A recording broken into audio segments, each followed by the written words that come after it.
Greetings and welcome to Hymn Stories number 100, When I Survey the Wondrous Cross.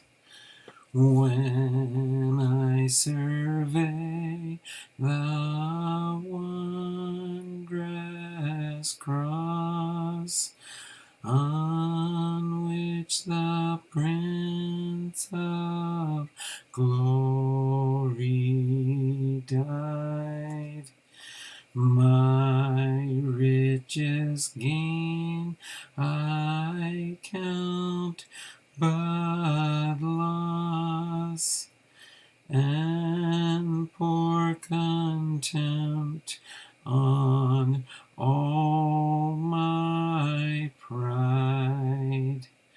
Forbid it, Lord, that I should boast, save in the death of Christ my God. All the vain things that charm me most, I sacrifice them to His blood. See from His head, His hands, His feet, sorrow and love flow mingled down.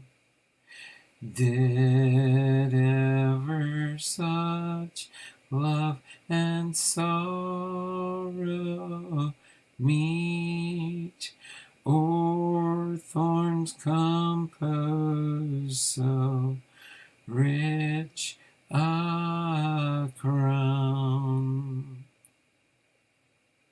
Were the whole realm of nature mine, that were a present far too small. Love so amazing, so divine, demands my soul, my life, my all. The author of this hymn is Isaac Watts, from 1674 to 1748. The music score is from a Gregorian chant, arranged by Lowell Mason in 1792 to 1872. The meter reading is LM 88.88. The scripture reference for the hymn itself is Galatians 6:14, and our scripture reading for this hymn is from the book of John, chapter 19, verse 17. And he, bearing his cross, went forth into a place called the place of a skull, which is called in Hebrew Golgotha. This hymn by Isaac Watts, labeled by the well-known theologian Matthew Arnold as the greatest hymn in the English language, was written in 1907 for use at a communion service conducted by Watts. It first appeared in print that same year in Watts's outstanding collections, Hymns and Spiritual Songs. Its original title was Crucifixion to the World by the Cross of Christ. Isaac Watts was born on July 17, 1764, in Southampton, England, the eldest of 9 children, and he was the son of an educated deacon in a dissenting Congregational church. At the time of Isaac's birth, his father was imprisoned for his nonconformist beliefs. Young Watts showed an unusual aptitude for study and learned Latin at the age of 5, Greek at 9, French at 11, and Hebrew at 13. He began to write verses of good quality, and when he was very strong, Watts frequently referred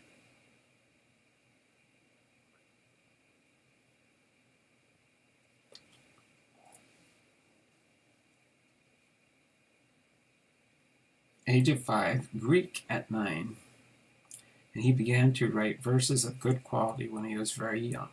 Watts is frequently referred to as the father of English hymnody.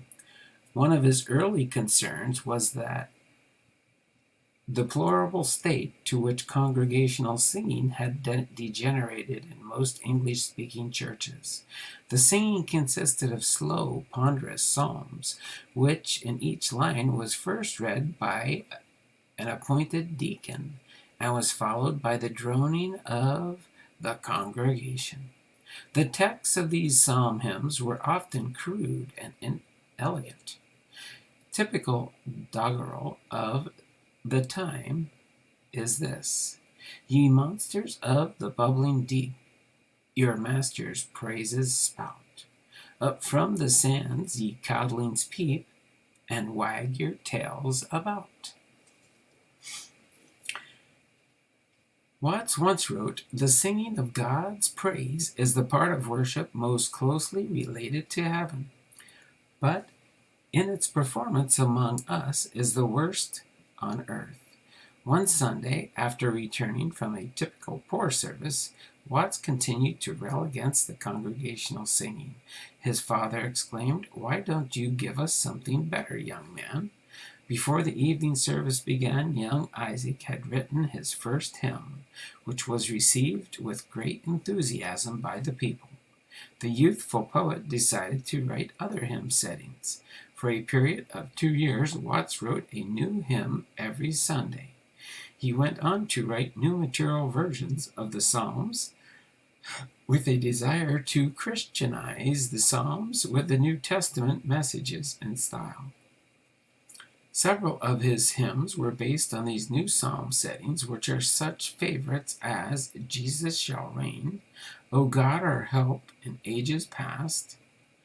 Watts is also the author of a children's hymn, I Sing the Mighty Power of God.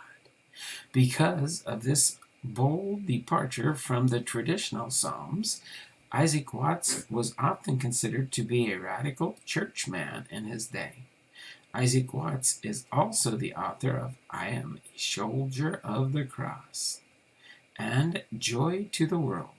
Watts not only rewrote the Psalms in this way, but he also wrote a number of hymns based solely on personal feelings.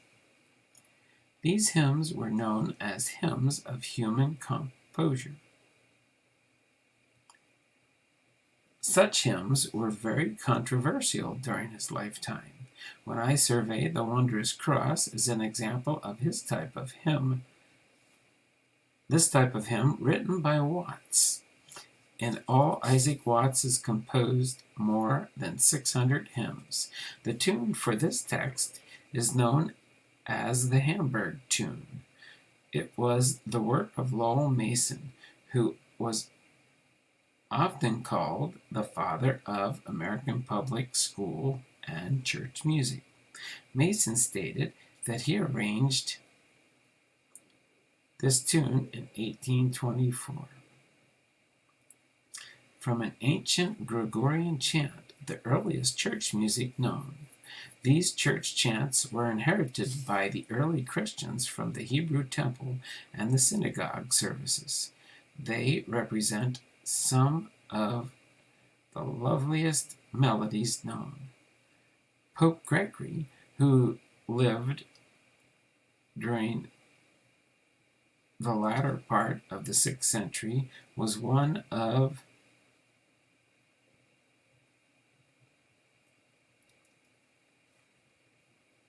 the first church leaders to be concerned about church music. He did much to improve and organize these chants. Hence the term Gregorian chants. These chants still form the basis of Roman Catholic church music today. The Hamburg Tune first appeared in the Boston's Handel and Haydn Society collection of church music in 1825. It is interesting to note that the entire melody encompasses only a 5-note range. Other hymns composed by Lowell Mason include From Greenland's Icy Mountains, Nearer My God to Thee, A Charge to Keep I Have, Joy to the World, My Faith Looks Up to Thee, and O Day of Rest and Gladness. Hopefully you enjoyed this hymn number 100, When I Survey the Wondrous Cross. And in our next episode, we will have hymn number 101, While Shepherds Watch Their Flocks, as the last hymn story in this series. We'll see you in the next show. Bye for now.